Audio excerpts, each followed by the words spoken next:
What do you want from me? What do you want from me? What do you want from me? What do you want from me?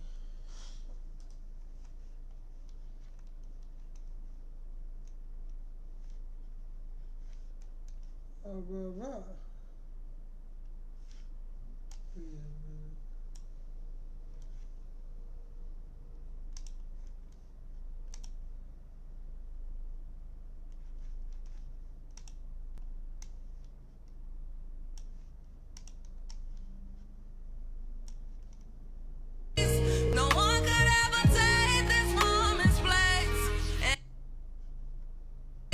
No one could ever take this woman's place. And I'm blessed to say that I got my mama. If nobody ever rocked for me, if nobody else would die for me, I got my mama. You mean more than you could ever think. And from the top of my lungs I will scream, I got my mama. If nobody else supports me, get down on their knees and pray for me. I got my mama. Ooh. No one could ever take this woman's place. And I'm There's blessed a to battle say out that there, I y'all. got my mama. Battle out there, Nobody ever y'all. rocked for me. If nobody else would die for me, I got my mama. You mean more than you could ever think. And from the top of my lungs I will scream, I got my mama. If nobody else supports me, get down on their knees and pray for me. I got my mama. Ooh. No one could ever take this woman's place. And I'm blessed to say that I got my mama. If nobody ever rocked for me, Ain't nobody gonna ride for me. I got my mama. Nobody. You mean more than you could ever think. And from the top of my lungs I will scream, I got my mama. If nobody else supports me, get down on their knees and pray for me. I got my mama. When the back turns. No one could ever take this woman's place. And I'm blessed to say that When I the got back my turns. mama. If nobody ever rocked for me, Ain't nobody gonna ride for me. I got my mama. You mean Ain't believing us. Can we get a picture? Ain't believing us. Here, dodge it.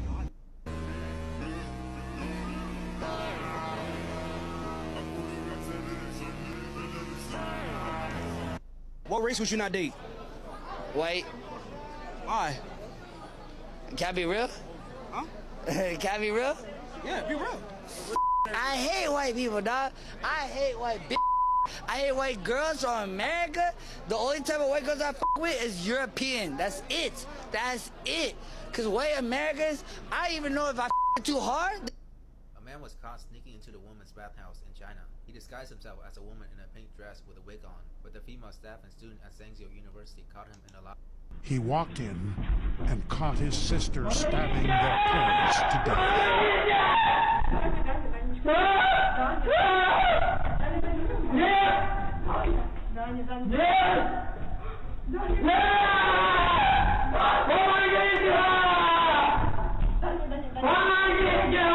He walked in and caught his sister stabbing their parents to death.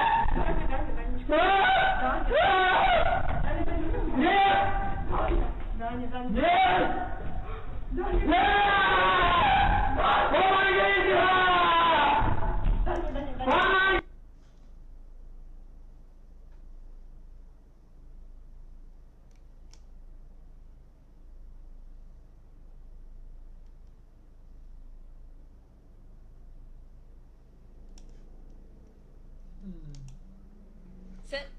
Nope. Sit. Okay, I'm waiting on you, buddy. Sit. Ah, you Maple! Winston? Excuse me, please, we're poor. Please, we have to buy you food. Please, thank you. Cyrus, the people want to know. Can we get an a whoop?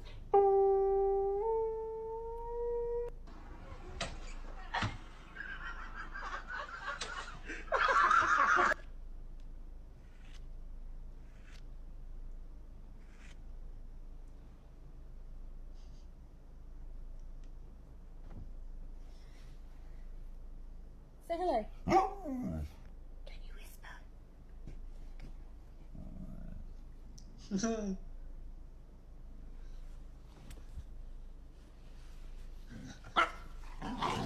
I got some dog food for you, yep. I got some dog food for you, yep.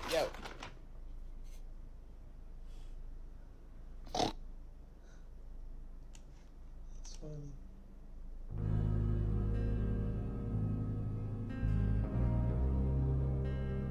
Eat a burger, bro. Damn.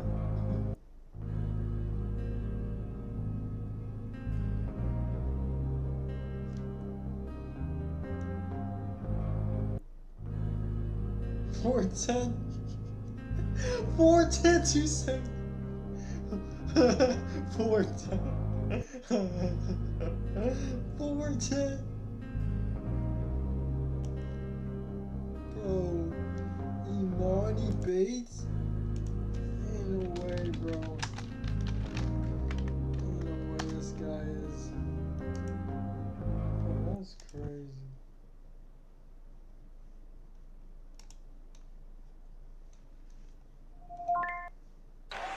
It's a simple case of Eastern Michigan having no idea who they're guarding.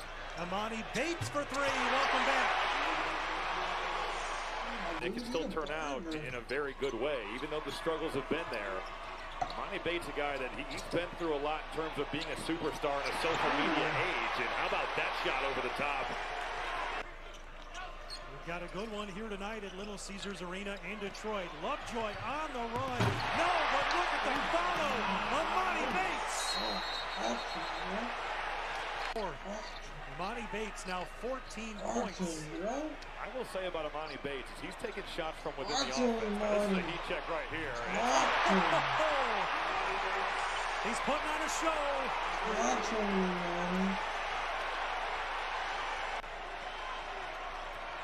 Michigan back into the lead, and now Bates scores to give Eastern the lead back in the foul.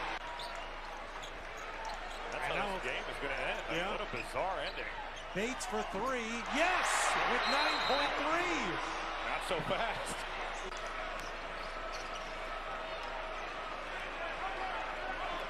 And now Bates stops and pops. Connects. Sincere Carey has not even had to do a lot. It's been a team effort tonight. Bates, the deep three as he gets that to fall. That if you can't get into your offense, or if you can't even get the ball past half court, then that is helping Eastern Michigan. Well, Jihad wanted it in the post. Instead, Bates said, I'm going to take it myself. Pulls up from three and hits. Brown, the turnaround. No good. The rebound for Amani Bates. Bates pulls up. A deep three. Got it. Now it's just Bozeman's for Donko. They took the bait on the Bates.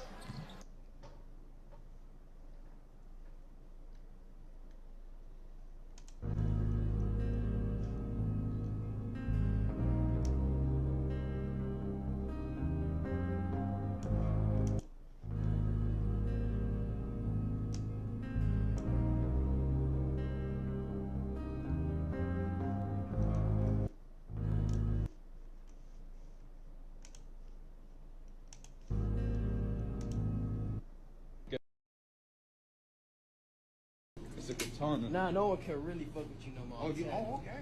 That's yours. Yeah. Nah, no one can for real. Hell yeah. Hey, someone shot the sun. Yeah, exactly. Slap the sun on their ass, man. Show me that.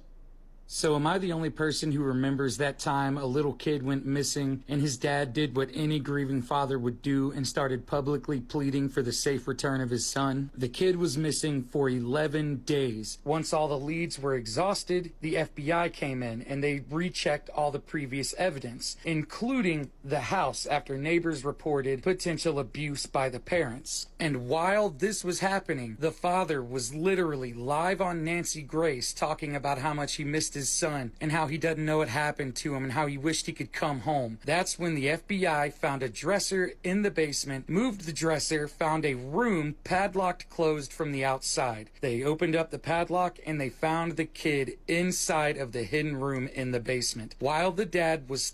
Yes, that's what, if you could have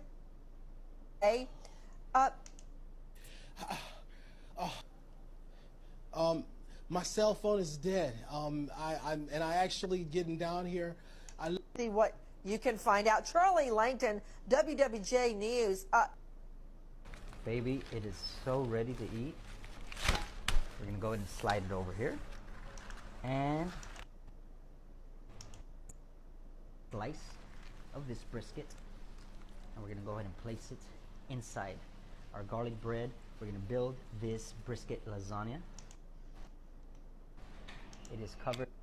The Pentagon announced an accounting error last night. Just a small rounding error. Like when you make when you make a mistake on your taxes, you're off by like $100. Like we've all made mistakes like that. A decimal point, you've made a mistake trying to balance your checkbook and you're like, where is that 13 cents? I cannot find it. I've been over this checkbook for the last month. I can't find that 13 cents. Well, the Pentagon made an accounting error that they admitted yesterday, that they accidentally sent Ukraine an extra $6.2 billion. 6.2 billion if you get a little silly.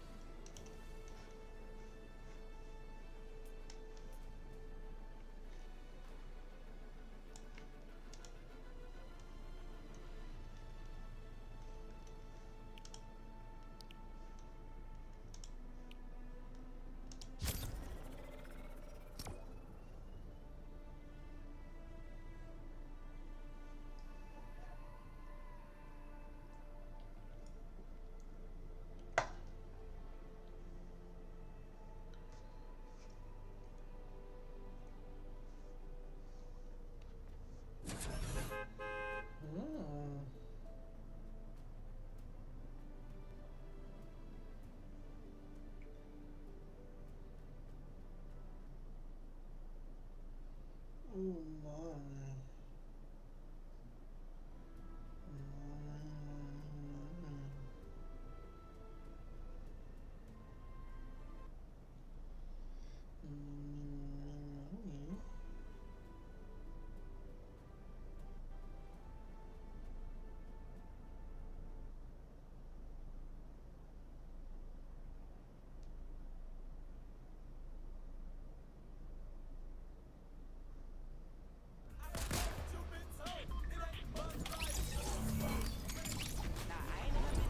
Bro, your boy.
Wow, he was one more hit, bro. Bro, I suck.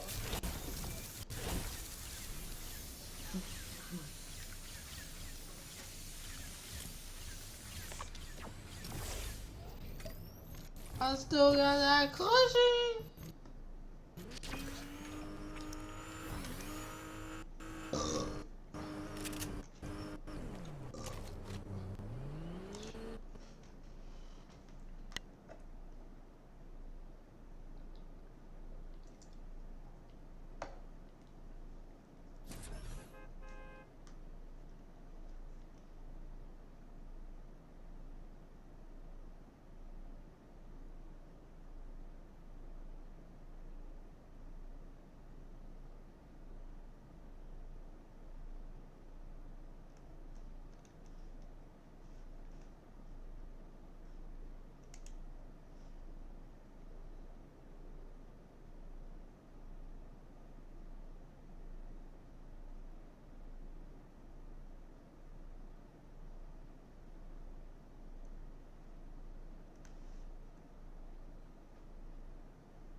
Give me your forever, or it's just wrong. Give me never. Or it's just for a small. Give me your.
get money like that. That's a silly goose time.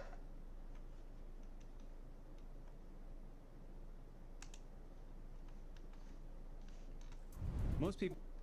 What's up, everyone, and welcome back to the MMA Zone. Today, let's get started with George St. Pierre picks a side for Battle of the Billionaires. Former two-division champ and UFC Hall of Famer George St. Pierre has officially picked a side for the potential Battle of the Billionaires clash between Facebook's Mark Zuckerberg and Tesla's Elon Musk. While there are quite a few hurdles for UFC President Dana White to navigate as he looks to potentially book the two figures to compete against one another, it sounds as though both parties are in fact serious about competing with one another inside the octagon, given that fighters like John Jones and Charles Oliveira have already volunteered their services, with both men offering to train Zuckerberg for the potential clash. Now, St. Pierre has picked the opposite side, offering to train Musk for the bout while expressing his respect and admiration for the innovative yet controversial figure. St. Pierre's tweet reads, "Elon Musk, I'm a huge fan of yours, and it would be an absolute honor to help you and be your training partner for the challenge against Zuckerberg." That prompted another response from Charles Oliveira, who tagged Dana White and told him that with both billionaires now having capable coaches, it was time to make the fight happen. As previously mentioned, of course, there are a number of potential obstacles White will have to navigate if he wants to book the fight. The most obvious, as he pointed out during a recent interview, is the massive size discrepancy between Musk and Zuckerberg. According to TMZ, Musk is 6'1" and would compete in the middleweight or light heavyweight division of the UFC, while Zuckerberg is 5'7" and would compete in the UFC's lightweight division. As a result, Dana White said a bout between the two would resemble UFC 1, where fighters competed regardless of weight classes. This puts the UFC in a difficult spot when it comes to getting a fight between the two sanctioned. Although it would be considered an exhibition bout, the fact of the matter remains that the UFC would have to get the fight sanctioned by the Nevada State Athletic Commission, assuming the promotion planned to hold the event at the T-Mobile Arena in Las Vegas. While the event would be for charity, one potential option would be for the UFC to have the two compete on Fight Island in Abu Dhabi, where the UFC would be allowed to act as their own commission. Although holding the event on Fight Island would prevent many US fans from attending, the card would still be expected to do massive pay-per-view numbers. Although the potential fight seems to have the full attention of the MMA community, not everyone is excited about the potential fight. Following his UFC Fight Night Jacksonville win, Jack Jenkins spoke to media members at the post-fight press conference where he was asked about the potential bout. What a joke. Everybody wants to be fighters. You got YouTubers want to be fighters, ex-basketballers wants to be fighters. Everybody wants to be the fighters, but we're the one out here who can put in the work to get here and actually earn our coin doing it.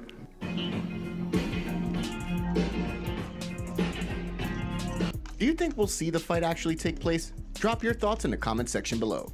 Fighters react to Ilia Topuria versus Josh Emmett fight.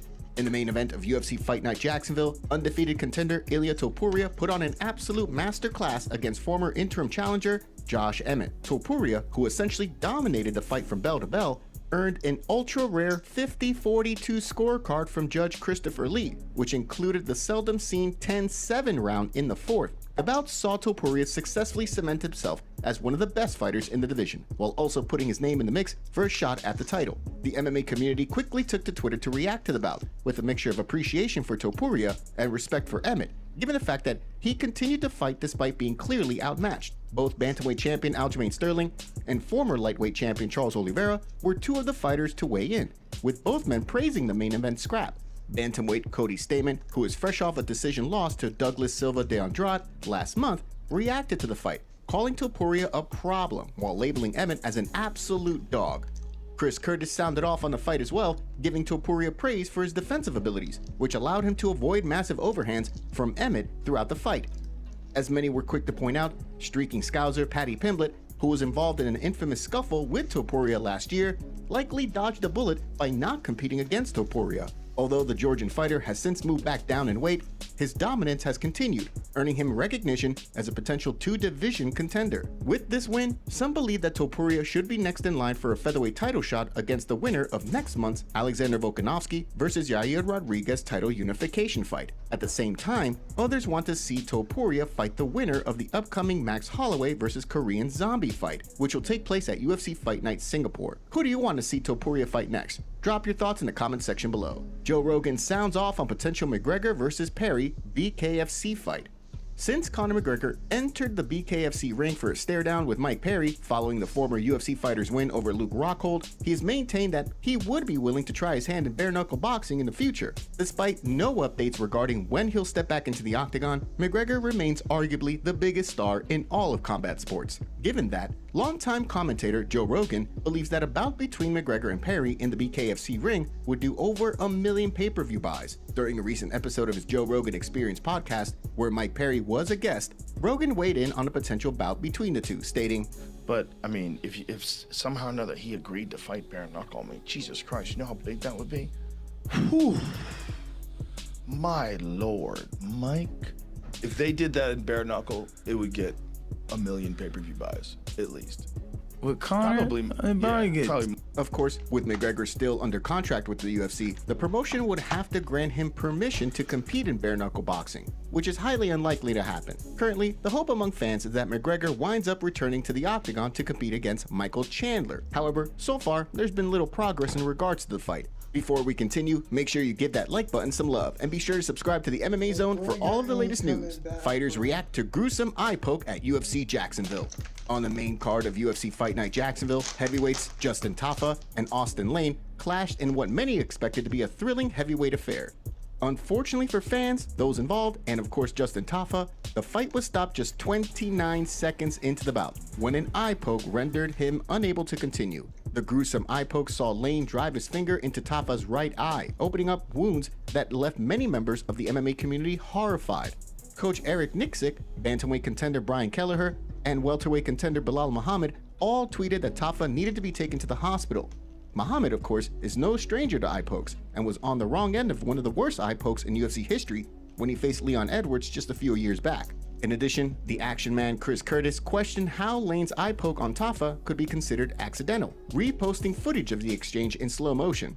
While other members of the MMA community like Terrence McKinney, Jake Hadley, and Eric Koch were sounding off on the situation on Twitter, Tafa was getting his eye checked out backstage. In the midst of the chaos, he snapped a close-up photo of his eye for fans, which he posted on social media while calling for his win bonus, given that he believes that the bout should be called a DQ rather than a no contest. And now for our breaking news story of the day. We have Conor McGregor breaking silence on his UFC return. He went on Twitter to address his allegations recently and followed it up with a message to fans about his return. He said, "I want to thank my fans for their support. I'm confident that I will be cleared of these allegations. I'm grateful for the opportunity to prove my innocence. I will be back in the octagon soon. I am focused on my training and I'm excited to get back to fighting." Are you ready for Conor McGregor's return early next year? Let us know in the comments below. Robert Whittaker shows respect to Dricus du Plessis ahead of title eliminator. After Israel Adesanya sent shots at Dricus du Plessis following his UFC 287 win over longtime rival Alex Pereira, stating that he hoped du Plessis would continue to win so he could drag his carcass across South Africa, it sounded as though the two men were on a collision course. Despite that, du Plessis wound up being booked to fight Robert Whittaker at UFC 290. In his words, he wanted to prove to everyone that he deserved a crack at the title rather than simply leapfrogging the division because of his ongoing feud with the last stylebender. According to Whittaker, who spoke with Submission Radio ahead of the pair's UFC 290 clash on July 8th, he respects du Plessis' decision. Definitely. You see, and that's one of the reasons why I have to respect the threat that he brings, because he's looking for the hard fights. He doesn't want the easy road. And yeah, you got to respect that. Leading up to the title eliminator fight, Whittaker continues to sit as a massive favorite, while du Plessis sits as a massive underdog. With the stakes at an all-time high, who do you think gets the job?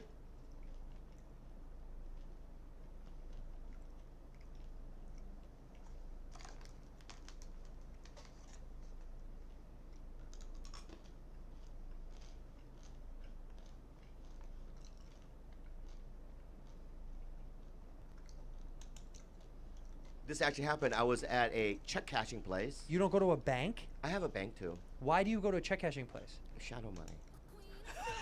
What are you doing, dude? I have shadow money. Do you know you can go to your bank and have them cash it and just get the cash? I don't want to even do that. I do the cashing. You know you could just go to your bank. I want to go cash it. Okay. Yeah. So I was checking. I was at the cash checking place. Check a place. And there was a Mexican lady in front of me, and she was wearing a dress. Okay. And some Mexican guy next to her goes, "Hey, baby, nice dress." And she didn't say anything. So then he starts going aggro. He's like, I said nice fucking dress, Yeah, bitch! yeah. He goes, "Hey, nice dress, bitch." She didn't say nothing. "I told you, fucking stuck up bitch," and she started going aggro. And I just like, cause of all this pussy shit. Yeah. I'm like, I gotta man up. You do. I have to fucking fight for defenseless people. So I look at him, you know what I mean? Like, How do you know kinda- she was defenseless, by the way? Because you could tell she was scared. She was scared. Yeah. Okay. So I look at the guy like, stop fucking doing this. Mhm. And he looks at me then, and he goes, "What are you looking at, bro?" And I go, "Pretty good." Did you see the documentary Popsy. Trials of Gabriel Fernandez yet? I don't think I can watch it. Why? Because did they beat the shit out of that kid? They torture him. They feed him cat food, which is normal for you No, guys, not- but they do all that stuff. They didn't feed him cat food. They fed him cat litter with pee on it. So it's the woman and it's her son and it's her boyfriend, and they just torture him. Why? For shits and giggles. I no, the real reason why is because that they suspect the kid to be gay. This is so gross and sad. Yeah, the boyfriend admits that he did it. Doesn't care. No, he cares. He's on trial, and his defense is, "I did it, but I didn't intend to kill him." What is that? How is it? That's insane. That's like saying I beat know. someone to death, but I didn't the really logic mean to. for me is that every time you brutalize a boy, you know that death could be a A consequence. child, by the way, not a boy. He's an 8-year-old boy. Yeah. Yeah, that's a little tiny boy. Right. So the dude's on trial, right? And the jury, all of the jury is like, "Yeah, guilty." Give him the death penalty. Yeah. Except for juror number 7, a Chinese man. Oh no. And this fool is just like, "I don't know, from where I come from."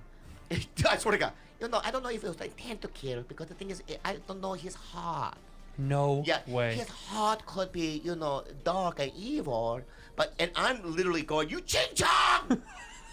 Press the button, ching chong!" I'm literally fucking, you know what I mean? Yeah.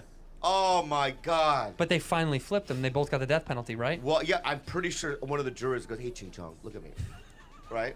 I don't Hey. think they said that. Yeah. They do it to try to start a conversation. Give me an example. Like, I'll be at an airport. This actually happened. I was sitting there waiting for it to take board, and this like Texan kind of an older man sat next to me. Yeah, guy, And he- what's going on, Hey, Googaloo? man, yeah. And he just kept looking at me, and maybe he recognized me. I don't know. Yeah. But he wanted to start a conversation. Right, you look like someone people want to talk to. I don't know. You do. But so he, instead of saying, "Hey man, I'm a big fan of your work," or Stop it, deja vu. "Hey, where you going? You going? Wherever." Right. He just said, "My daughter loves Hello Kitty." That's how we fucking opened it. Yeah, but that's a Bond experience. No, but so then I go, I'm not, well, I didn't invent it. Maybe he thinks you might have. No. You kind of look like the creator of Hello Kitty. When I was a kid and my mom got me a cat, right? Yes. And I've never had an animal or a pet. It was a kitten. And this kitten, I remember all summer long, I would sit with this kitten all day long, and we would play, and he would purr, and he was my friend. Yeah. And then one day I came home, and the kitten's gone, completely gone. I go, "Mom, where?" My mom goes, "We gave it away." And then I started crying. I go, "Why?" And then my dad goes, "Stop crying!" Right? And then they went in the house, and I sat there where we put the kitten in the garage. You know what I mean? Where he used to live? Where he used to live, and I just cried all day. No one to explain anything to me. What about Stevie? Stevie was a kid, really young. He was like. So it didn't really affect him. It didn't affect him as much as it did me. And my parents did that with 2 other animals. Why? So it was a habit for them to take it and give it away? Yeah. Why? Because they think that they can do it, and then like a month later they don't know. They break. They break, and then they just give it away. Because with the no responsibility or something? Yeah. Yeah. So then what ended up happening is. Did you ever know where they went? No. In the middle of the night, they would just take it. I would go to school, come home, they were gone.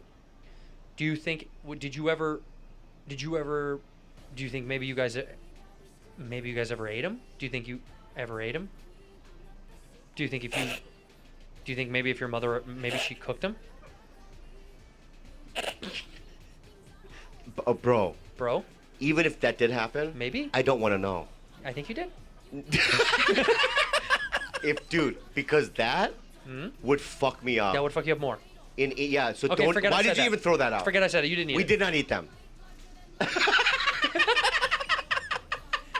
Like the guy, another guy, on the way to Detroit, I got a snack thing, a protein box, and he goes, I paid for it, and I was like, oh, why? And he goes, pay it forward, man. I think it's a cool thing to buy people stuff on planes. I go, well, thank you, but then I realize that's him, kaplunk, sinking the bait. Now he gets to talk to me the whole fucking time. Oh. I'm on my iPad. Yeah. This is me. I had to do this the whole time watching a movie. Yeah. I had to do this.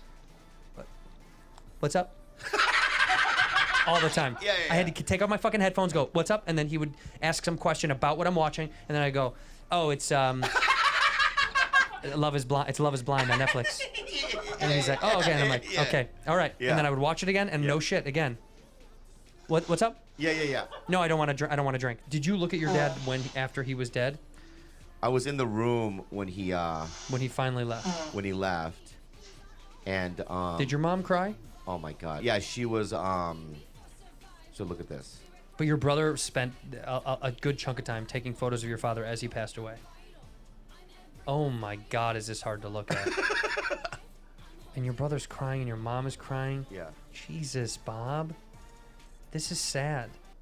This is very sad. But here's a funny. Show you a funny one. I'll show you a funny one. That's not. I hope it's not like that. It's not. That's not funny. Yeah. But then my mom goes, dude. My mom goes, she goes, put the phone here, do the timer. So you can be in the picture? Yeah. I go, what? Do the timer. I go, how many seconds? 10 seconds. Right? And then the first time I did it, the thing fell over. Right. And then the second time, I couldn't get around this like other thing that was in the way? obstruction. Yeah.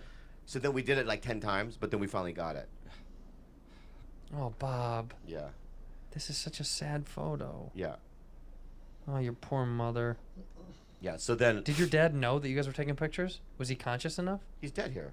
Oh, he's dead. Yeah. Holy shit, Bob. So, yeah. Was he dead in the other one? Yeah. You were taking iPhone pictures while your dad was dead? My mom wanted it. Dude, Korean people are so fucking weird. That's so weird. That's wild. Because what are you going to do with that photo? I sent it to Oliver and Kate Hudson.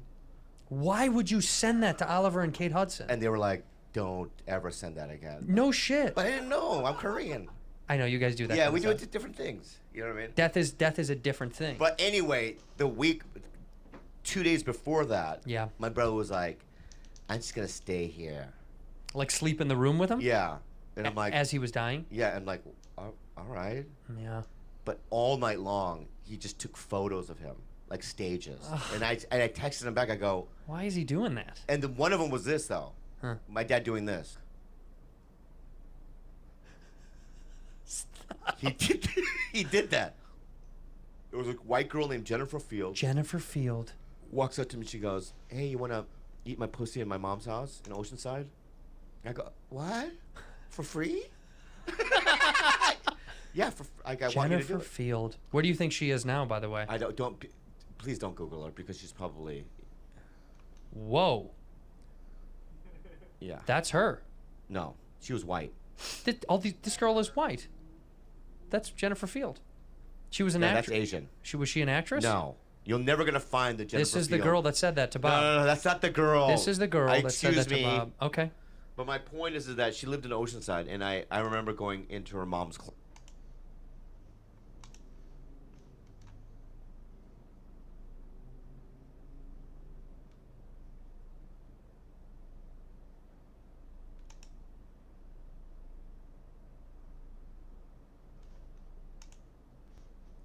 Did you hear what just happened in the country of Chile that sent shockwaves across the financial markets?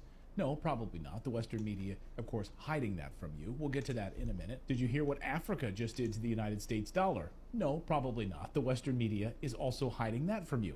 Did you see what Russia just did to the United States hegemony at their huge conference in St. Petersburg with more than 20 African nations attending? They said, no more American dollar, enough is enough.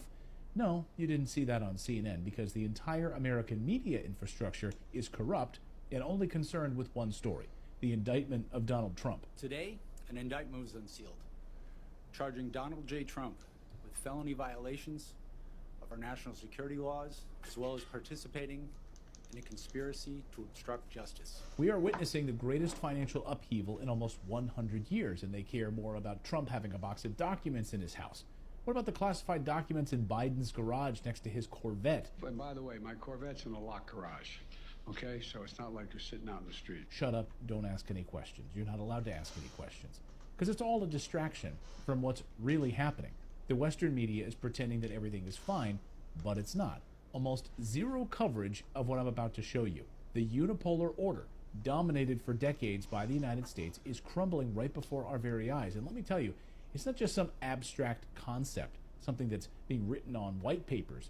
No, it has real consequences right now for every American who has money in a bank or is concerned about their family's future. First, let's talk about Africa. Something astonishing happened this week. Kenyan President William Samoei Ruto speaking to Parliament, announcing that Kenya would start trading in local currencies and not in the US dollar as they have been doing for decades.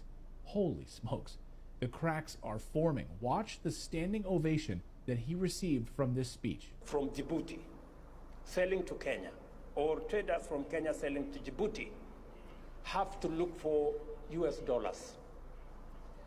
How is US dollars part of the trade between Djibouti and Kenya? Why? And we are not against the US dollar. We just want to trade much more freely. Let us pay in US dollars what we are buying from the US. But what we are buying from Djibouti, let's use local currency. For far too long, the vibrant and resource-rich continent of Africa has been tethered to the United States dollar. But guess what? Africa is waking up, and it's moving away from the dollar faster than you can say economic independence. They have been kept under the thumb of the West for centuries. African nations are now suddenly embracing regional integration. Their neighbors, seeking to reduce their dependence on external currencies. Goodbye US dollar. And just this week, a Zambian politician spoke about how the West has been exploiting and raping Africa for centuries. And Africa is now demanding autonomy.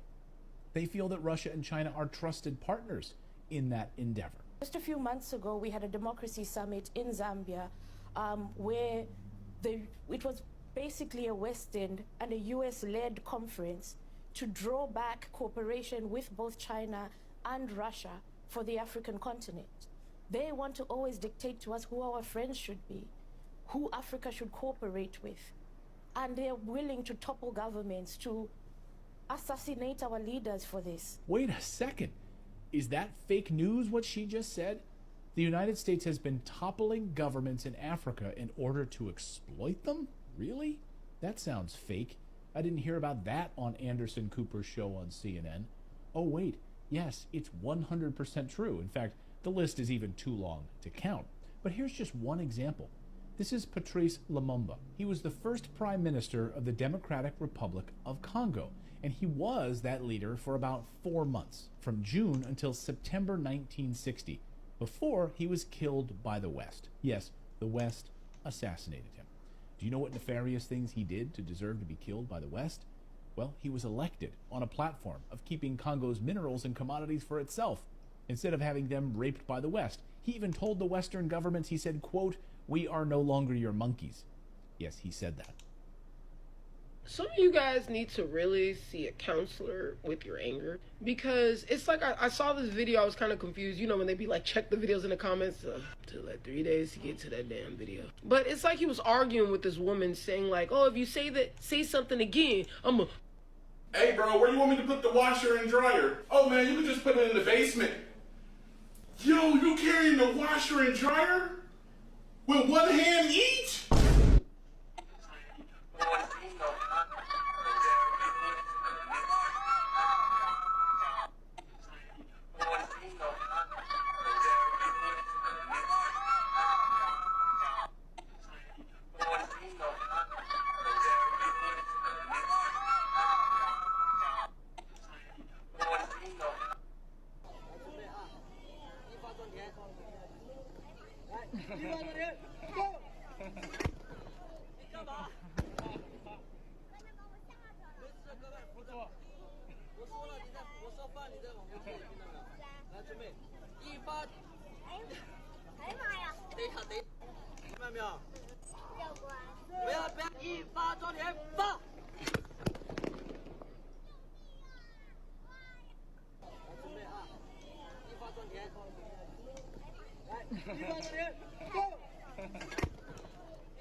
A family got quite the surprise when their security camera alerted them that someone is at their door. They were away on vacation. So who was it? It was their pooch that escaped doggy daycare and ran all the way home. Is anybody home? Can somebody let me in? Dexter the dog is ringing the doorbell at his home in Kansas, but no one is answering. His owners, Jeremy and Sarah Henson, are 1,000 miles away in Las Vegas, enjoying a week-long vacation. They got the notification on their phone that somebody was at their front door. We were both like, oh my God, that's Dexter. So where did Dexter come from? Doggy daycare. He was supposed to stay there for 5 days, but he was so homesick, on day 3, he escaped. From what I understand, there is a 6-foot fence that he would have had to gotten over. He jumped a 6-foot fence. Yeah, 6-foot fence. Or climbed the 6-foot fence, I'm assuming. To find his way home, Dexter had to make a right out of the kennel and up to busy 87th Street, where he made a left. Then he made a right on Rose Hill and into the residential neighborhood. 90 minutes and 2 miles later, the lonesome Dexter made it and rang that bell. It seems like a miracle that he made it home. Yeah, I know. He was bound and determined.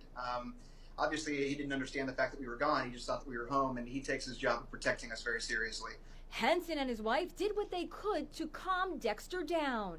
Hi, buddy. Good boy. Stay there. Oh, I know, buddy. I'm sorry.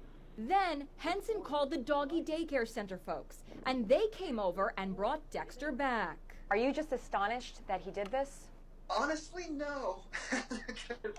He's very smart, and that intelligence can get him into trouble sometimes.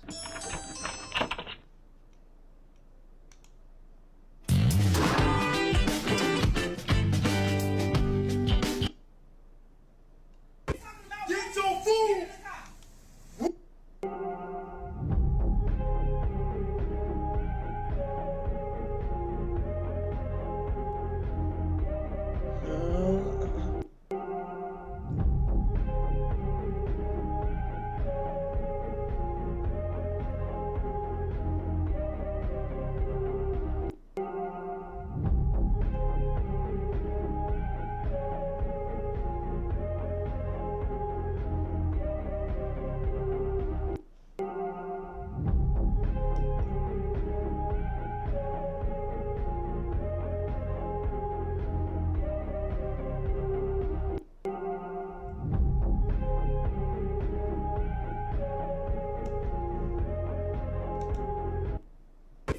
Get your food! Woo, get the cop! Woo! Nay. Get your food! Get your food! If you say one more thing, I'm gonna knock you out. Oh my God, I said one.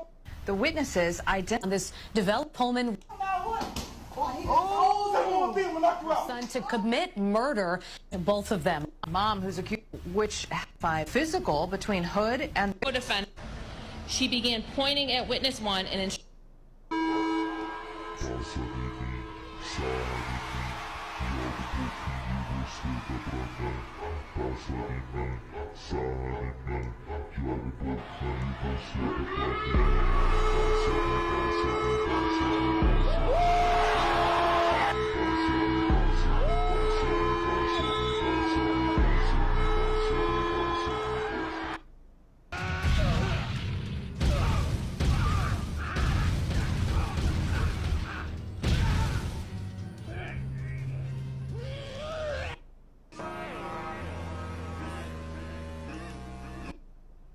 One would have been foolish to think that it couldn't have got this far.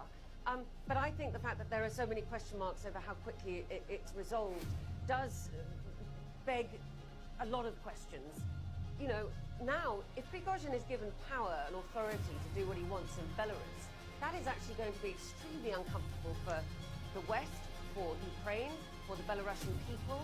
You know, Lukashenko is rumoured to be fairly ill. He's been in Moscow quite a lot recently. I'm sure that the Kremlin is looking around for a substitute for him, or for someone who can exert power in Belarus. And if Prigozhin is still somebody who does heed the words of Vladimir Putin, then he would be placed there. We understand from Prigozhin that he has been offered governorships here in Russia before and has refused them.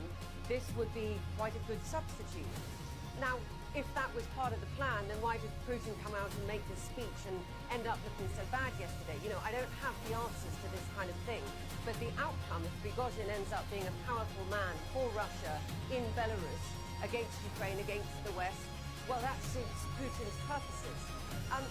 You know, but we don't know essentially what happened. We don't know the state of the military. Perhaps Prigozhin just recognized after he made his announcement and after that column came up towards Moscow that he simply didn't have the kind of backing within the military or within the security services that he might have hoped for, and that people weren't turning to him.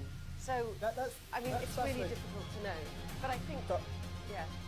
Sorry, Diana, that's absolutely fascinating. So is it your estimation that Prigozhin actually, rather than sort of riding off into the sunset, is actually going to be a factor, or could actually now be a factor in the Ukraine war?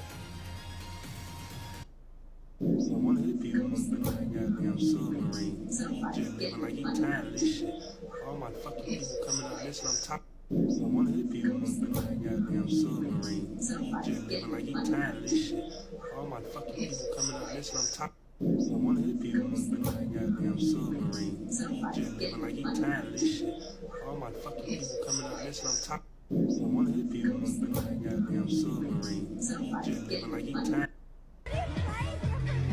Like what? What do you want to hear? Wow.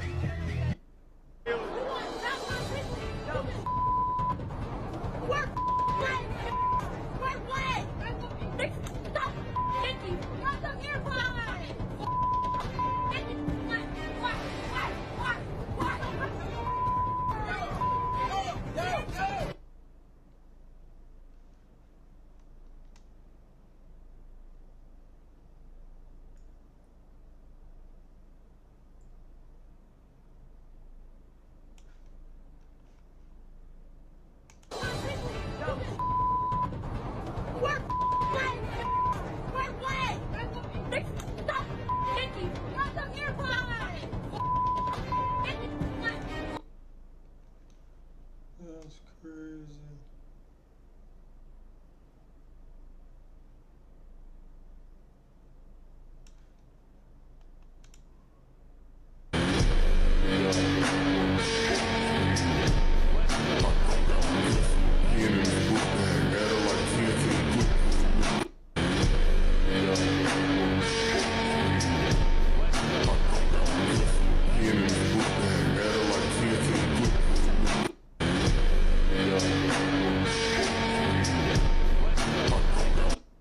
I ate dinner on India's cheapest train, and this is how it went. If we don't have money, why are the Arabs here? If we don't have money, why are the Koreans here? If we don't have money, why is every immigrant that comes to a...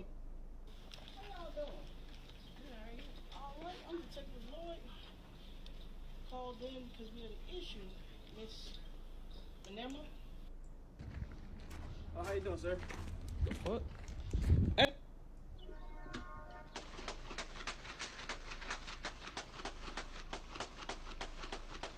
You just watched two gunmen open fire on Zamir McGee Bohannon.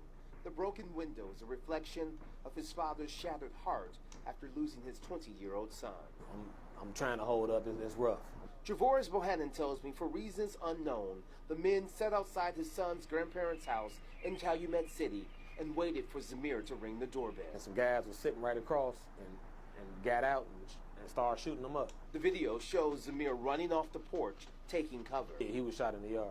Yeah. It does not show him getting shot. The first time I seen it, I watched it. I had to turn the volume down on it. Anytime I watch it from now on, I would turn the volume down on it. But it does show the men jumping out the vehicle, both with guns in daylight. And they need to be off the street. The fact.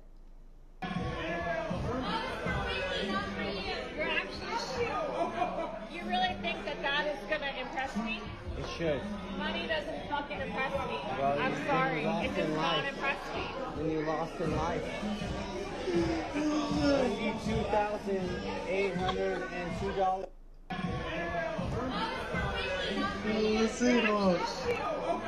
You really think that that is going to impress me? Oh! Oh, the everyday checking! It should. Money doesn't fucking impress me. Well, I'm sorry. It does not life. impress me. When you lost in life. $92,802. On this team right now, which players realistically could be in the NFL and why? Me. Like, I'm very serious. And I think if you were to ask people that aren't haters, which everybody on this team is, it'd be me because I'm fast and I have great hands. I can really catch. He's an idiot. Jimmy's an idiot. Where's Jimmy? Jimmy! Jimmy! You recording this?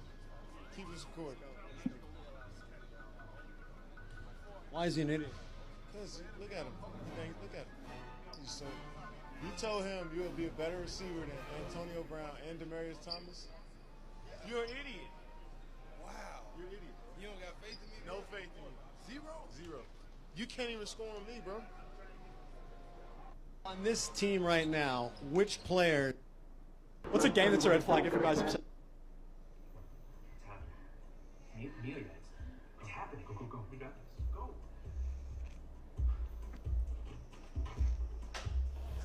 Goose, that baby was sleeping. Goose, stop. You're mean. It's okay.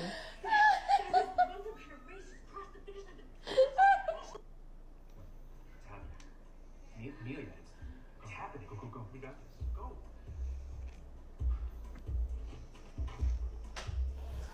Goose, that baby was sleeping. Goose, stop. You're mean.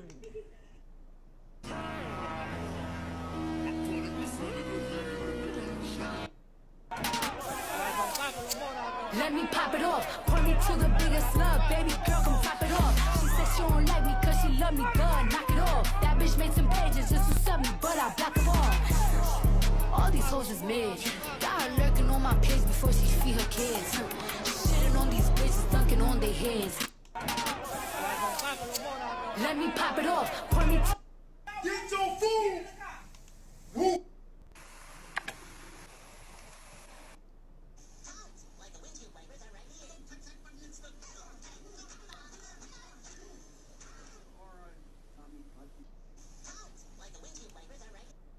Get your food!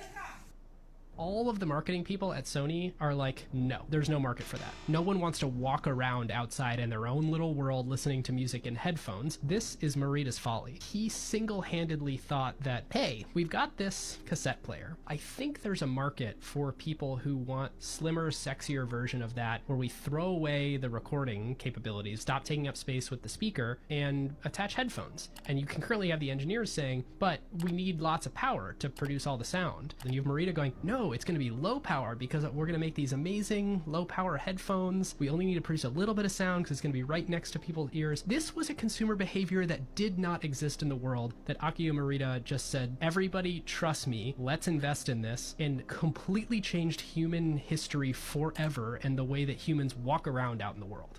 All of the marketing people at Sony are like, no, there's no market for that. No one wants to walk around outside in their own little world listening to music in headphones. This is Morita's folly. He single-handedly thought that, hey, we've got this cassette player. I think there's a market for people who want slimmer, sexier version of that where we throw away the recording capability.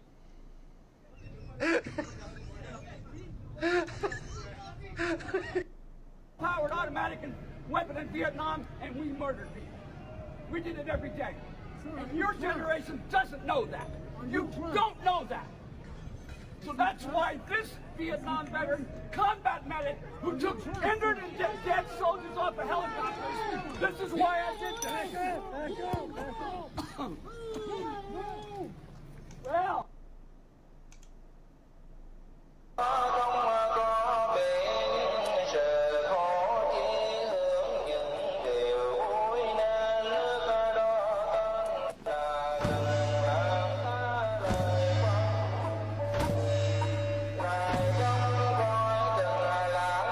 Start playing, bitch. Start playing. Start playing.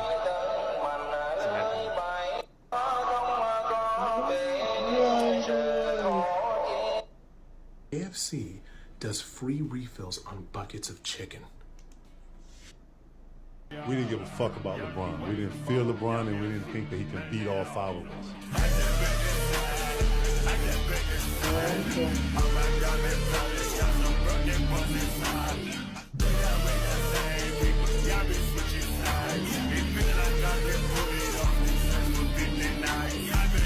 We didn't give a fuck about LeBron. We didn't fear LeBron, and we didn't think that he can beat all five of us.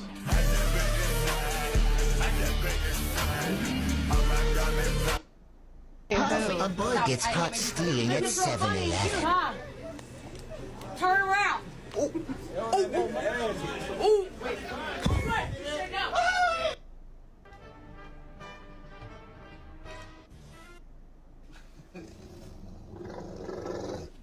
Okay.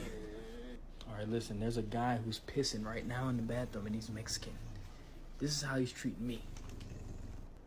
Good evening, everyone. It's Dr. Shiva Ayyadurai. How a very small set of people control 8 billion people. This is what I call the elite. Let's say there's about 10,000 of them. How is it these people are able to manipulate the 8 billion people here? If you talk to a lot of naive people, they think, oh, it's the Rothschilds over here, or it's the aliens. They don't understand. It's not any one individual. It's not any one organization. There's something called swarm intelligence. If you watch all those birds flying together, not any one of them is in control. They move together as a unit. They're closely knit. They're quote unquote telepathic, but they move with a singular goal. The goal of the elites here is power, profit, and control. This is the goal. So if we look at it from a control system, what are the inputs they're sending into this system to achieve their goals? And what is the output that they seek? So if you're an elite over here and you're looking at those 8 billion people, how do you know you're achieving your goal? Are people getting fat, meaning unhealthy? Are people getting dumb, which means ignorant? Are people happy, which means are they being entertained? Are people divided? Are they isolated, disconnected? They don't want people here connecting with each other. Are people feeling helpless? Are people looking to the elites to save them? And they like that. They like when people here are looking to them, the enemy here, for their saviors. They really love that. They want people to be disorganized, and they definitely want people to be helpless. This is what they want. If you do not want to unite among people here and find who your own leaders are from below, they are quite happy. They're achieving their goal. Power, profit, and control. Now, how do they do this? You're going to realize it's not any one group. It's an interconnected, tightly knit group. They're all closely interconnected. In fact, they all go to the same restaurants. They have all their kids going to the same equestrian shows. They all shop at the same place. They all go to the same parties. You're not part of that. So who are these people? And what are the institutions of power that they have? Well, first of all,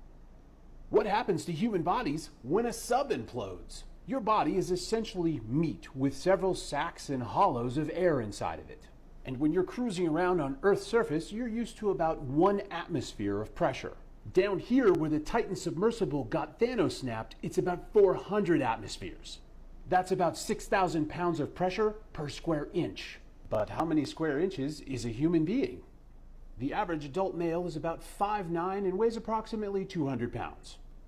If you work that out, it's about 21 square feet, which is about 3,000 square inches. So you've got 3,000 square inches and 6,000 pounds of pressure per square inch. That's 18 million pounds of pressure. This is why the quality of your submersible matters so much. Ideally, you want a cutting-edge submersible that's going to keep all of that pressure away from your body. That is obviously not what happened on Titan. It basically became a tube of toothpaste in a hydraulic press. The upside to catastrophic implosions, that's not a sentence you ever think you're going to say, is that they happen very quickly. In the case of Titan, you're literally talking less than a millisecond, maybe even a nanosecond.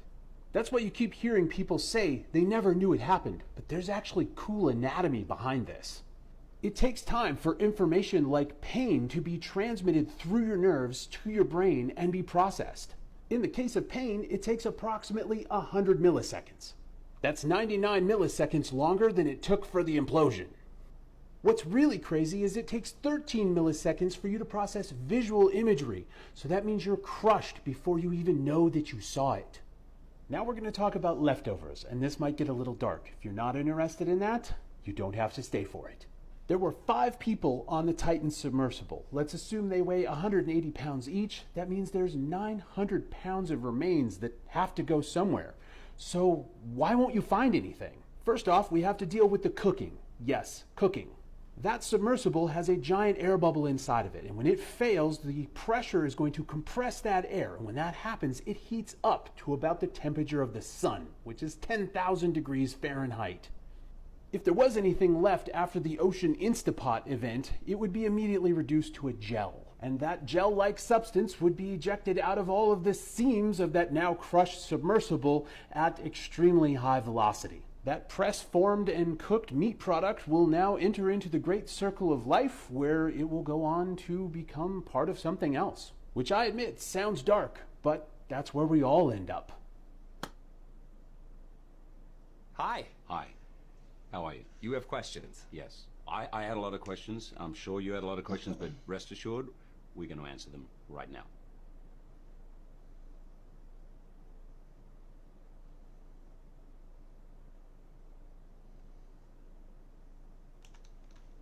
What happens to human bodies when... We can't keep losing our legends like this, man. The internet is clowning Steph Curry because he never about to beat those cuck allegations. Aisha Curry was on this talk show and then some oiled up, muscly, shirtless man came out with drinks and she started to take off her ring. Her friend tried to save her though. She like, girl, did you forget that fucking contract they gave Steph Curry? Look at her, playing with their hair, cheesing hard as hell. Man, this is crazy. Curry is 6'2" and light-skinned with a $200 million NBA contract and a $2 billion shoe deal, and even his girl is up for grabs. That's tough. And I know some people are talking about, oh, she was just kidding. And I hear you, but bitch, tell a knock-knock joke or something if you want to be funny so bad. Not that. I know Steph was at the crib fighting back tears doing the Michael B. Jordan face after his breakup with Lori Harvey, sick to his stomach. Imagine you at the crib minding your own business and you see a wife on TV fiending over some dude who looked like he belonged on Power. Or All-American or some shit. These dudes be 37 playing 15-year-olds.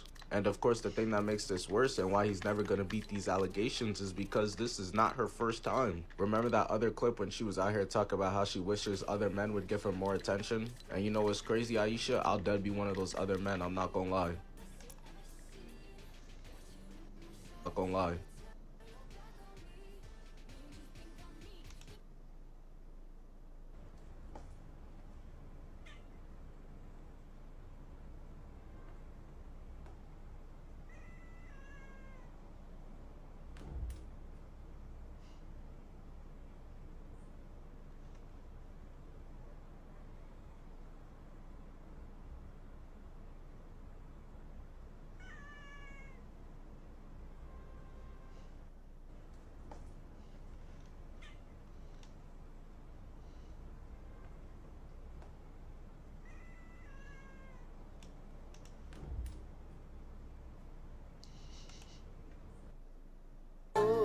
That's way, sir. Light it up, yo, light it up, cut, yo, light it up, cut, light it up, yo, light it up, turn the page, I can't find love, I cannot trust, might just love, maybe I'm profound about the times we were in, times we would spend, man, the times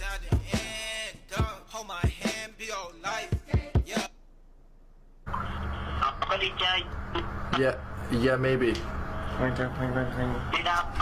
Be home. Wait, Mom, I'm still streaming, so call me back later. So hang on.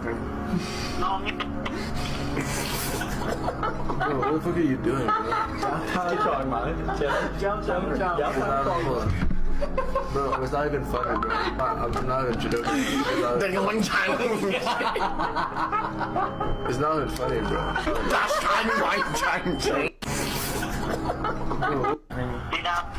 Be home. Wait, Mom, I'm still streaming, so call me back later. So hang on. Yeah, maybe. Be home. Wait, Mom, I'm still streaming, so call me back later. So hang on. Bro, what the fuck are you doing, bro? This is the college student who was sued for $75,000 by American Airlines in orbit. Hey, I like what you did back there, but if you need me to... What? Know what I mean? You trying to threaten me? No, I'm just saying if you want me to do something for you, I'll do it. He know me. You know this nigga? Seen him around? Justice.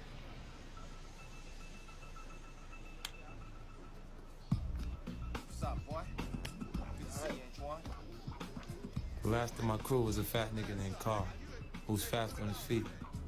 So that was the crew. Antoine, Justice, Carl, and myself. Hello? Get you some. Oh, yeah. Hello, guys. Did you know Fortnite's getting a Ralph Lauren collab? You're reporting. Cops support customer. That's still her. And I'm trying.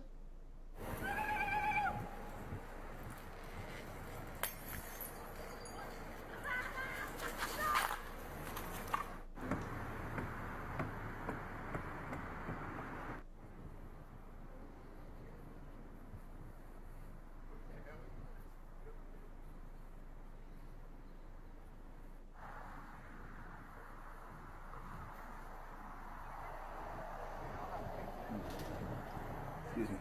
You know how beat is so different.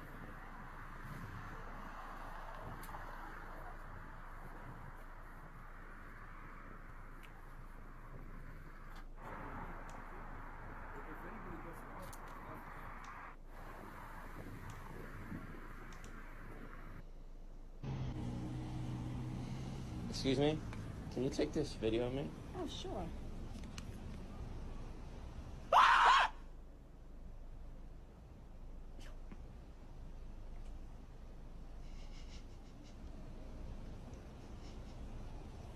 Give me all your money. Give me all your money. I have none. Give me everything. Here you go.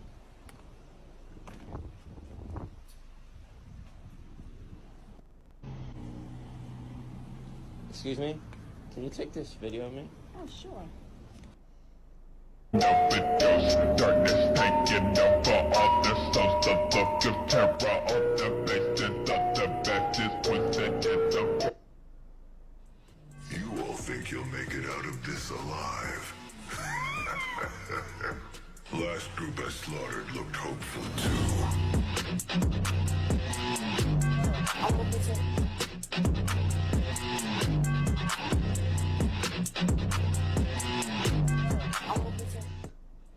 You all think you'll make it out of this alive. Last group I slaughtered looked hopeful.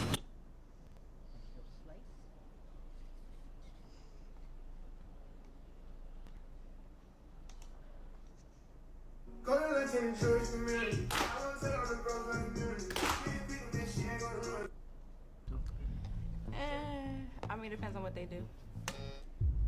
Oh! Dang, I was just about to tell you, Bake, she's a small business owner. I don't care. She's a fed. I'm done. He don't have his own money. It's okay. Hey, bro, show me a bag right now. Show me a bag right now. Show me a bag right now. Do you see me? Show me a bag right now. Do you see me? Show me a bag. Do I look broke to you? Show me a bag. Do I look broke to you? Do you have jewelry on? Let's compare. No, I don't need Do you? Oh, you don't have. Let's You compare don't bank have any accounts. Let's jewelry. compare bank accounts. Let's go bid for bid right now. Bid for bid right now. You don't have any jewelry. What do you got in your savings? A lot. What? Enough.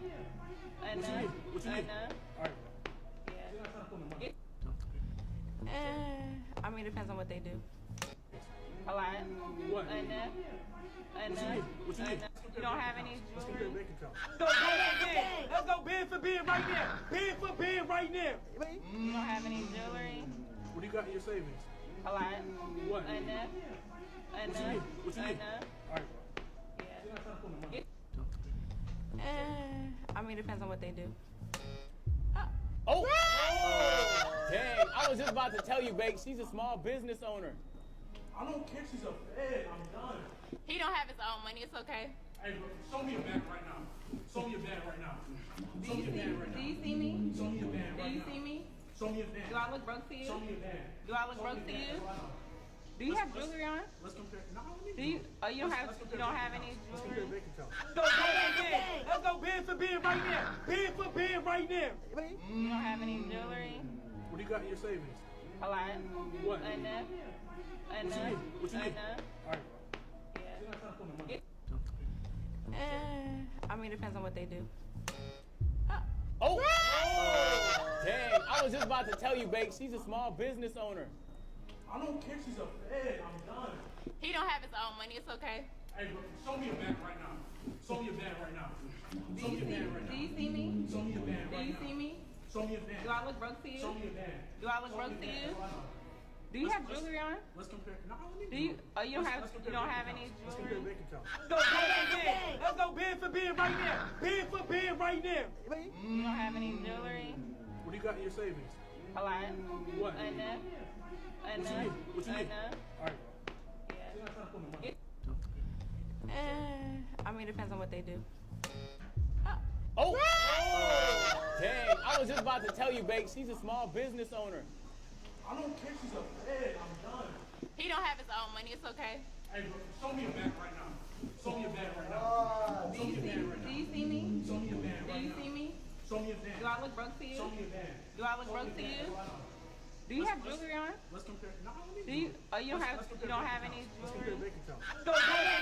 Let's go bid for bid right now. Bid for bid right now. You don't have any jewelry? What do you got in your savings? A lot. What? Enough. What you need? All right. I mean, it depends on what they do.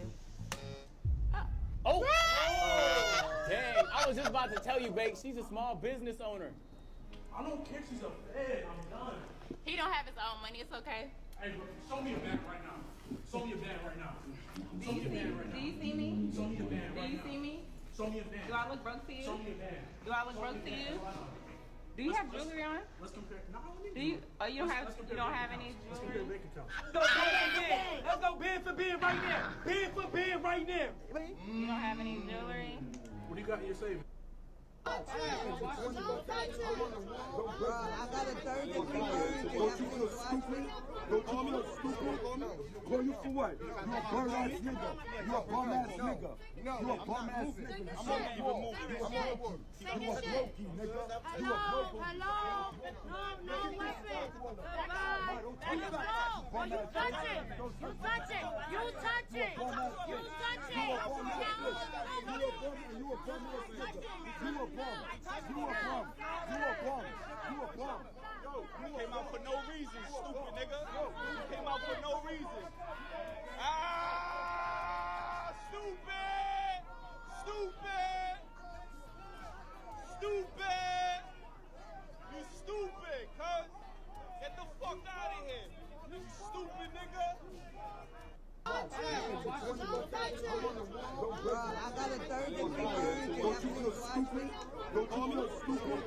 Call you for what? You a bum ass nigga. You a bum ass nigga. You a bum ass nigga. I'm not even moving. You a brokey, nigga. You a brokey. Hello? No weapon. Goodbye. And you blow. Or you touch it. You touch it. You touch it. You touch it. You a bum ass nigga. You a bum ass nigga. You a bum. You a bum. You a bum. You a bum. You came out for no reason, stupid nigga. You came out for no reason. Ah, stupid! Stupid! Stupid! You stupid, cuz. Bro. Bro. Oh my god. This is where money's going. stupid? Don't call me stupid. Call you for what? You a bum ass nigga. You a bum ass nigga. You a bum ass nigga.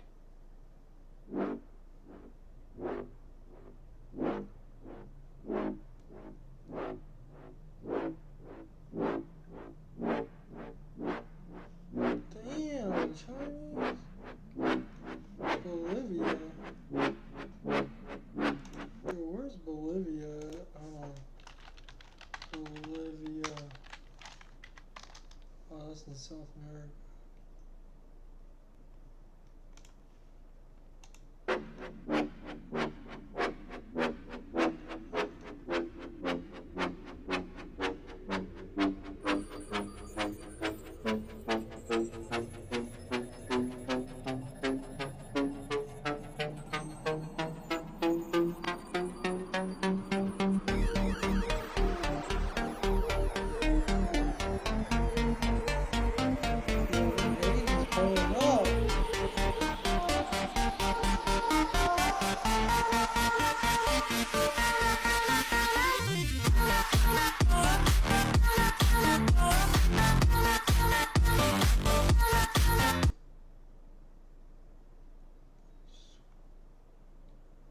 Venezuela.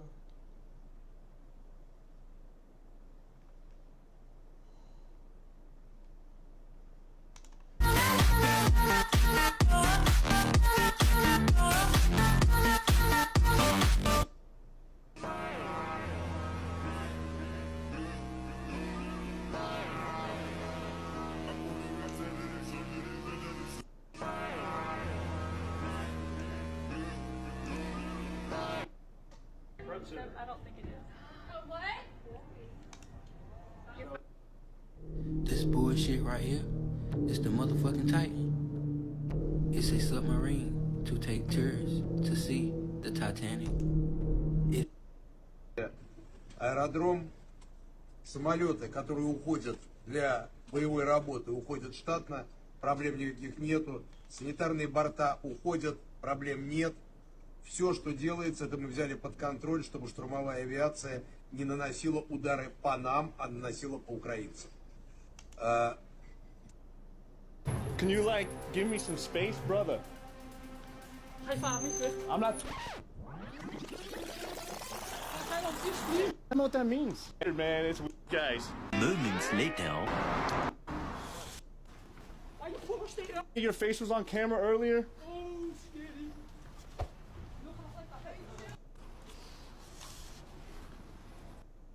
What are you doing? Hmm? What are you doing? Nothing. Me?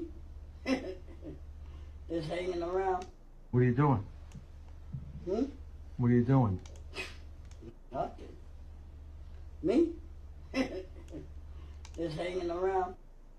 Recently, 7 African countries decided to go and put a call for peace to Ukraine and to Russia. And we raised a number of issues. Zambia was represented, Comoros was represented, Republic of Congo was represented, Senegal was represented, Uganda, as well as South Africa. So we were all represented, and Egypt as well. So we were all at one, that even as we were going to address an issue of the war which has had a negative impact on the African continent, which is the rise in prices for food, rise in prices for fertilizers, we were clear that we are not going there as beggars. We are not going to ask for a favor to both Ukraine and Russia. We were going there to say, open up the Black Sea Channel so that the grains and the fertilizers should go into the world market.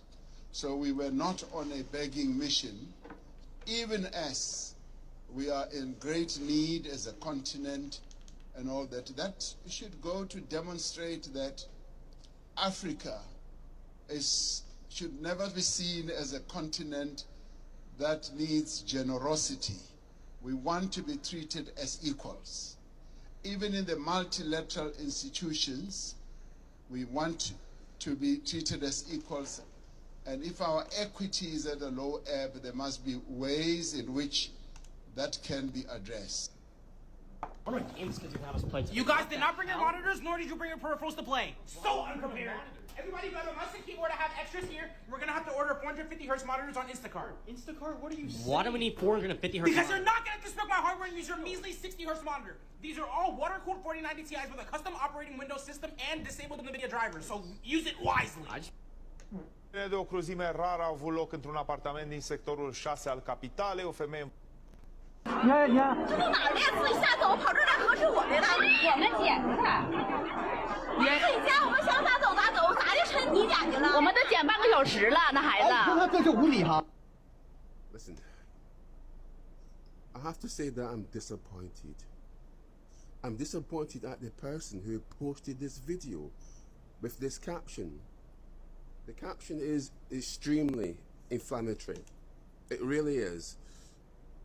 It's designed to spread Chinese hate, Asian hate, and that has to be absolutely unacceptable. Let me tell you what happened. This boy, this kid, was fun wandering the streets alone. And... How you doing, bro? What? Tell me good news, bro. Tell him you're what? I want to see if these are authenticated. Oh no, where'd you get them?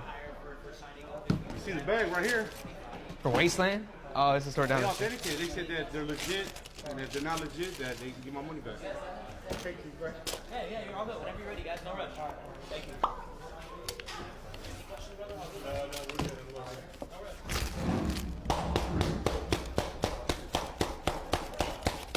How much you pay? A little bit of nothing. A little bit of nothing? Oh, I forgot what I paid for. Oh, for real? Yeah, I can't tell you all that. I Some just lunch wanna know money? if they're real. Yeah, nah. I think they're real, bro. I think they're real. No, they look real, but the thing they are real. No, they look real. They look real. But here's the thing. I got a specific Oh, test. no, you do your thing. I'm excited right now. That's Yeah, I I'm know. excited right No, I think here's the thing. Like it looks like you came up. It looks like I did come up. Good. But here's the thing. There's a specific test I put the shoes by. Do your thing, man. No, I'm Hey. doing it. It's not passing the test. Oh, That's it's the not thing. passing the That's test? what I'm saying. That's why it's Okay, throwing that's me fine. off. Give them back. I'll just go and do what I gotta do with them. Yeah. Let me just make sure though. Because they look like everything looks solid. That's why I'm tripping. But usually when the real ones, it's like when you slap them, the real ones, it's like hard to explain. But the real ones kind of sound like a watermelon, as opposed to the fake ones kind of sound more like a coconut when you hit them. It's like it's just my technique to check the shoes. Why would they say they give me my refund? That's why. I mean, I just want to double check. That's why, because they look real. It looks like you came up. The looks can be deceiving sometimes. That's why when I started doing the test, it started throwing me off. This one, let's see. See, this one kind of sounds like a watermelon. This one sounds good. It might just be one of them that. I think you're good. I think you came up. Appreciate you. Good. I think you I came up. appreciate you. It was seeming like a coconut at first, but I think it's watermelon. Okay, so. Yeah, that's watermelon. You're good. So they solid. Yeah, you good. You good. Hold on. I'm over here shaking right now, my guy. Hold on. Come on. Are they real, my guy? Watermelon. They're real, bro. They're real. You hear me? Can you tell me how much you pay now? You hear me? Can you tell me how much you pay now? How much you offer me? I ain't gonna offer you nothing. So it's cool. Don't trip. How much you got? Sell it for? All right. They real, B. They real. 900. Watermelon. You pay 900? Oh, you want 900? Huh? You pay 900 or you Pay want? 900. Oh, okay. Yeah. It just, Real though? yeah, Like, you're shit, good. You're good. You're good. Can I get somebody else to I don't check bullshit. this If you want, have my boy Ryan check it out. You Check can. this out, bro. Just double check.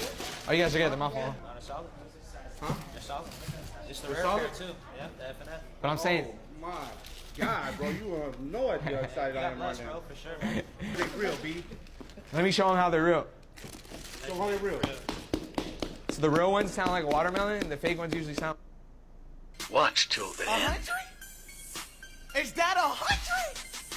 Hold on. Let me clear my eyes on this, bro. 100 game win streak at the park. All of a sudden, I get a Twitter notification saying, "Hey, pretty boy Fredo, there's an 82 game win streak in my park. Come snap it. Come do what you do." That's how I took the message. Come do what you do. So I hopped on the game, jumped in the park, and by the time I got here, bro, these dudes were on a 100 game win streak. Now SSH, y'all know we love that challenge, man. And do you really want this streak, boy? That's what you need to Clamp sprint on his second shot. No, you fucking up now. You fucking up. I'm back down. Already. One miss on the 2v2 courts can change the entire game. The entire game. Now let's cook. Let's cook. Let's eat. I'm pulling. Bang. Oh yeah, that bad boy. I'm going 21 straight. 10. Keep going. 1. 2. Pull. 3. Come on, he's still there. 4. Come on. 5. Give me 5 more. Come on.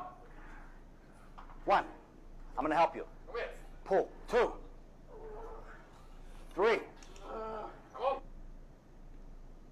No. I want you to focus. I want you to focus. All my life, you're not doing shit. Stop playing, you're not doing shit. So what are you gonna do? What you gonna do? You see. You see? No, do it. Nigga, beat my ass. Beat my motherfucker. Go ahead, beat my ass right now. Go ahead. Listen, go ahead, beat my ass. Ricky. I don't know what the fuck your problem is.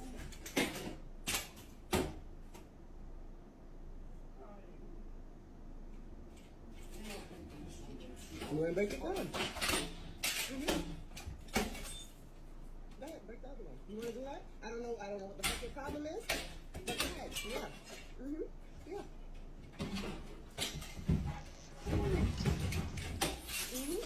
Yeah. Right. Yeah. Good. Yep. You don't give a fuck? I'm not touching you? And then, no. I want you to focus. I want you to touch me.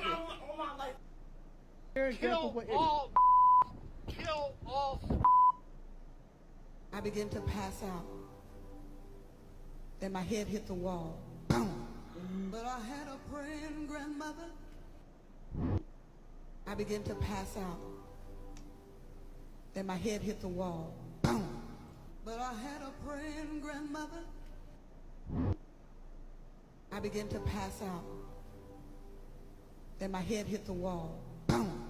But I had a praying grandmother. I begin to pass out. Then my head hit the wall.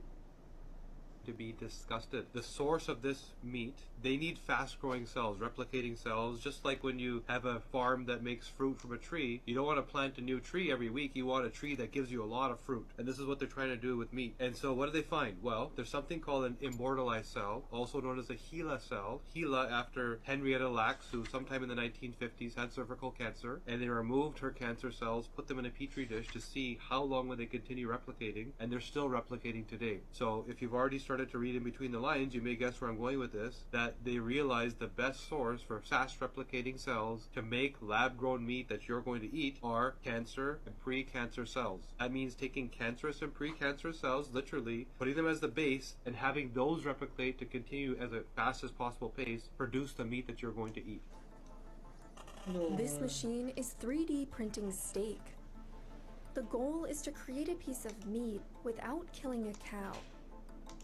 And this Israeli startup is one of the dozens of companies racing to perfect the process. It turns out that cows aren't necessarily the most efficient way of making beef.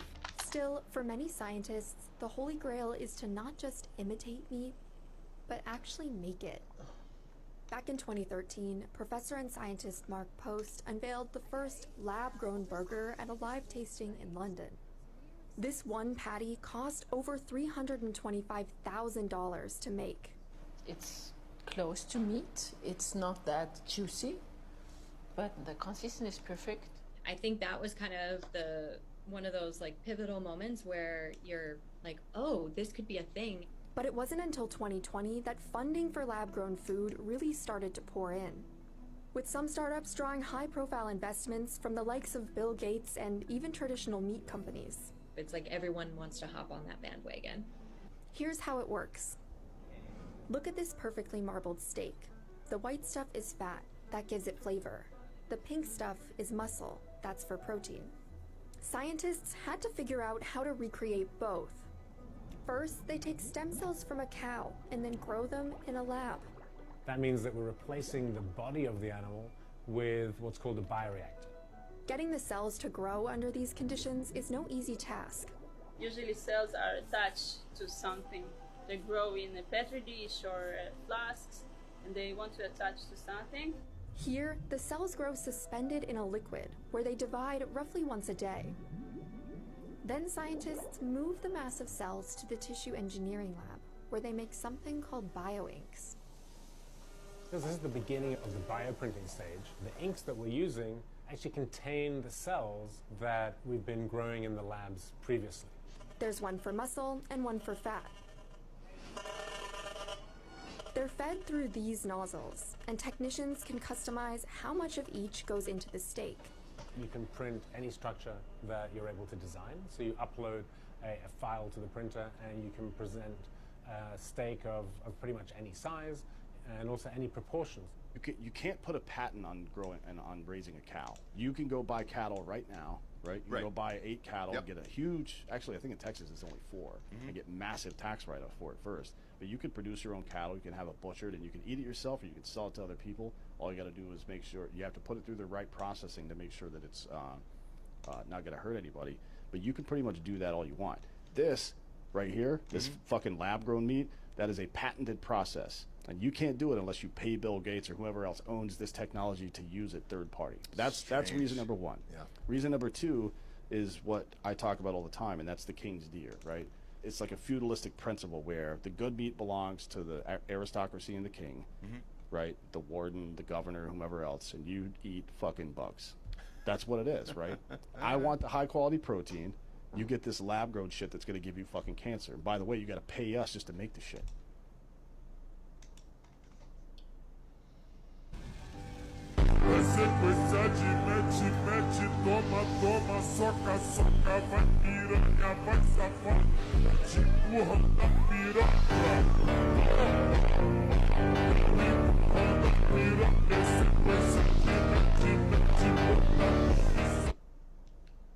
Do you ever plan on cheating on me?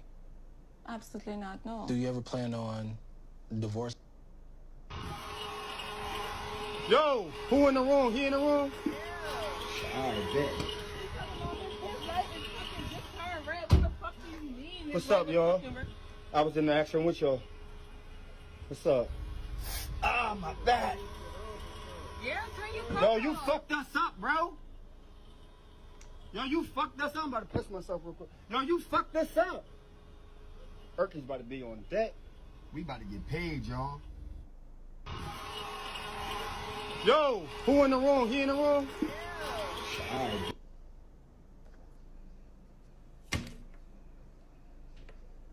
What you vote? Can I get something to drink? What's this? It's dressing, turkey leg. You ain't got to eat. For my nuggets. Well, get it down there, air them all. You go choke in a minute. But see, that's what I'm talking. Slow your ass down. You act like you ain't never ate before. You ain't even let that shit die. I don't have friends. I got family.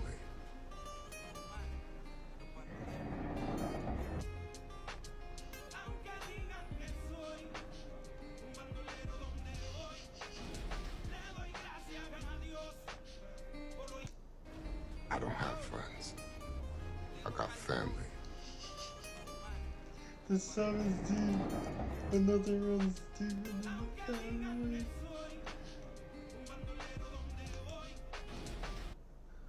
And, you know, I've broken some rules to make this. I think I've broken them with logic and good engineering behind me. The carbon fiber and titanium, there's a rule you don't do that. Well, I did. Another trip to the Titanic. Another captain who didn't listen. The rule he broke? Constructing the Titan out of carbon fiber and titanium. As pointed out by Igor Sushko on Twitter, these materials are known for their strength, but also their brittleness. This morning, an ROV, or remote operated vehicle, from the vessel Horizon Arctic discovered the tail cone of the Titan submersible approximately 1,600 feet from the bow of the Titanic on the seafloor. But the Titan's downfall wasn't just due to the material choice. The frame was reportedly subjected to something called galvanic corrosion. This destructive process happens when different metals, like the titanium frame and the metal nuts and bolts of the Titan, are in contact with each other in an electrolyte, such as seawater. The seawater acts as a perfect conductor, allowing electric current to flow between the metals, corroding the material. The carbon fiber hull, while strong, is also a good conductor. Carbon fiber, when it fails catastrophically, blowing up into splinters. Conductor, while strong, flow between the metals. The seawater acts as an active process happens when different metals, well, wasn't just due to the material. Approximately 1,600 feet from the bow of the Titanic on the seafloor. But the Titan's downfall wasn't just due to the material choice. The frame was reportedly subjected to something called galvanic corrosion. This destructive process happens when different metals, like the titanium frame and the metal nuts and bolts of the Titan, are in contact with each other in an electrolyte, such as seawater. The seawater acts as a perfect conductor, allowing electric current to flow between the metals, corroding the material. The carbon fiber hull, while strong, is also the material. The seawater acts as a perfect conductor, allowing electric current to flow between the metals, corroding the material. The carbon fiber hull, while strong, is also a good conductor. Carbon fiber, when it fails catastrophically, blowing up into splinters. When the Titan imploded, it was instant death for all passengers. The search that followed? A grim formality. The crew, including Rush himself, were navigating the depths in a vessel with no seats, one tiny bathroom, and controlled by a device resembling a video game controller. A claustrophobic setting for a catastrophic event. Despite warnings about the Titan's safety, the vessel continued its fateful journey. A stark reminder of the price of ignoring caution. So, how did broken rules and engineering failures lead to the submarine implosion? It's a story of ambition, innovation, and the tragic cost of overlooking safety. In the silent depths of the ocean, the echoes of the Titan's implosion serve as a solemn reminder of the price of progress.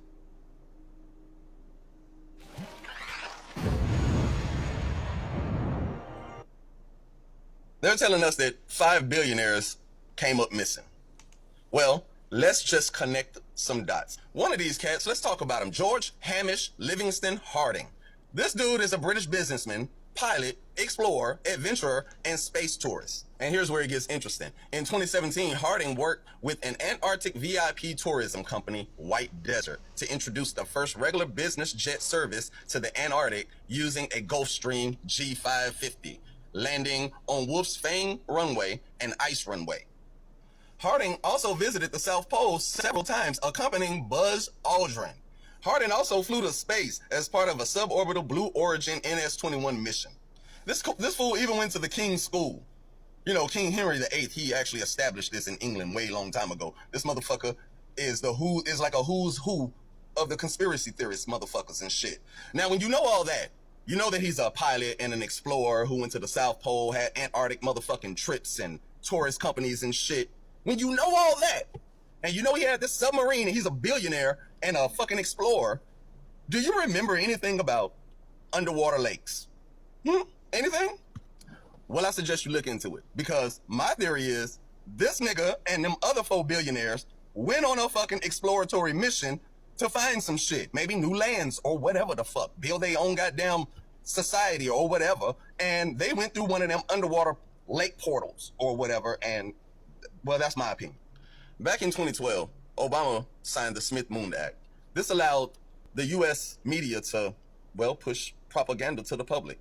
It didn't have to be true or anything. Matter of fact, they were just allowed to lie. So if you're asking me, every story since 2013 has been a lie, because they've been pushing bullshit for their own agenda.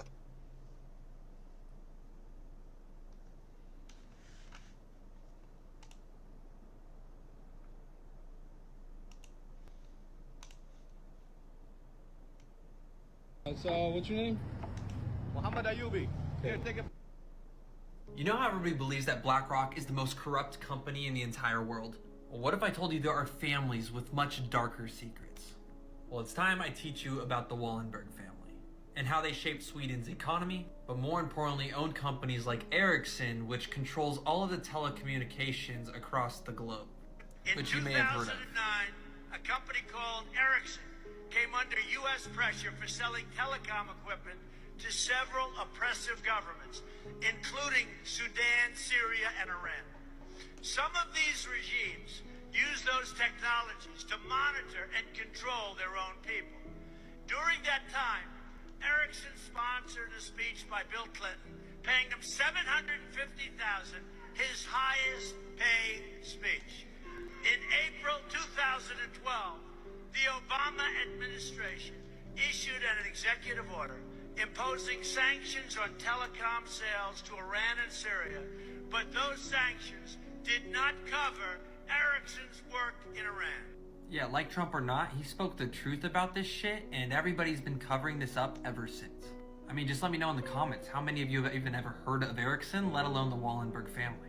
Now, there's a lot to this family, and there's a lot of history dating back all the way to the World War. So if you want me to make a video on the corruption around their banks and how they took over Sweden and the entire Europe continent, let me know. But we're going to be focusing on their investor branch and how they own Ericsson. So what is Ericsson?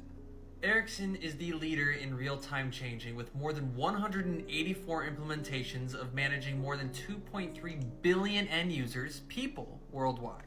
They own and control all of the infrastructure for all of your telecoms for things like 5G, your Internet of Things. They control all of it and have the off and on switch. Now, how this family obtained Ericsson is crazy. This guy, Ivar Kruger, apparently unalived himself after a funeral of one of his friends and stakeholders in the Ericsson company back in like the 1930s. Which then by sheer coincidence, the Wallenberg family, the day after his death, the Wallenberg family illegally with false balance sheets took over all of Ivar's assets. This then gave the Wallenberg family complete monopoly over the entire telecom industry, because they also had ties to the crypto AG, which is jointly owned by the American CIA. All the way up until just 2018. This means that the CIA ever wanted to pay them enough money, they could theoretically shut down any country's telecoms at the snap of a finger. Shut down the internet, entire economies would collapse. That is the power that this family has. Remember this picture I showed you in the beginning of the video? They were supposed to $4 billion by the government because they were doing foreign insurance. Because this family to this day bribes and owns governments. Follow if you want to learn more.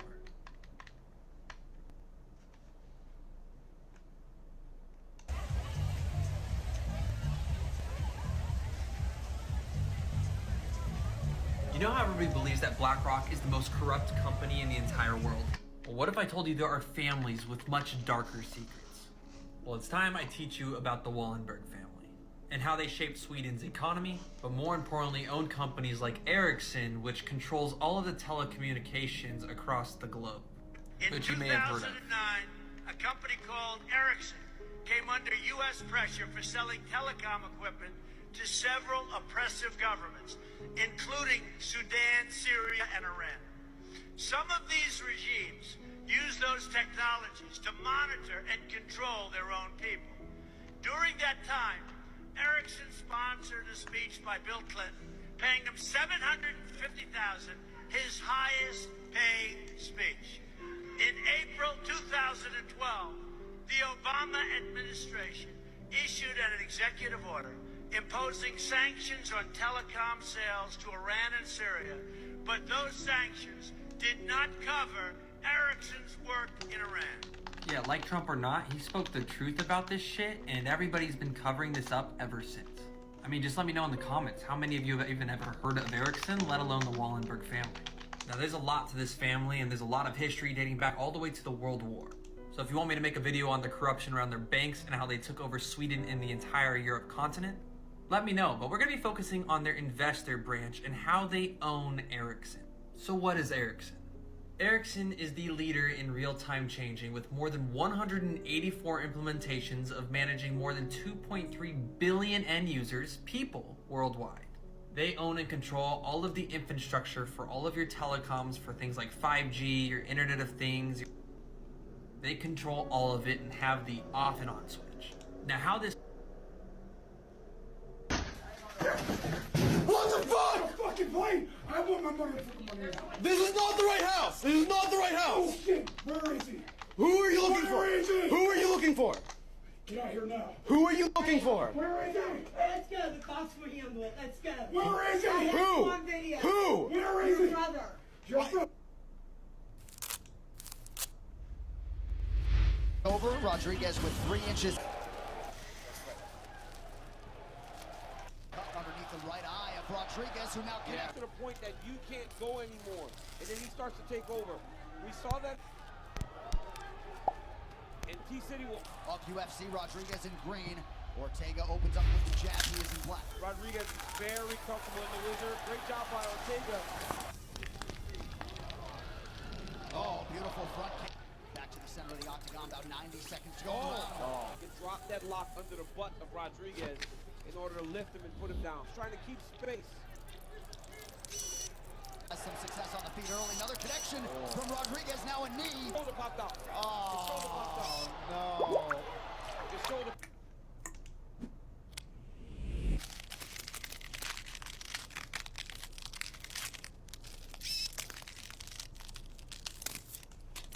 Knee. Shoulder popped out. His shoulder popped out. Oh, no. Wizard, great job by Ortega.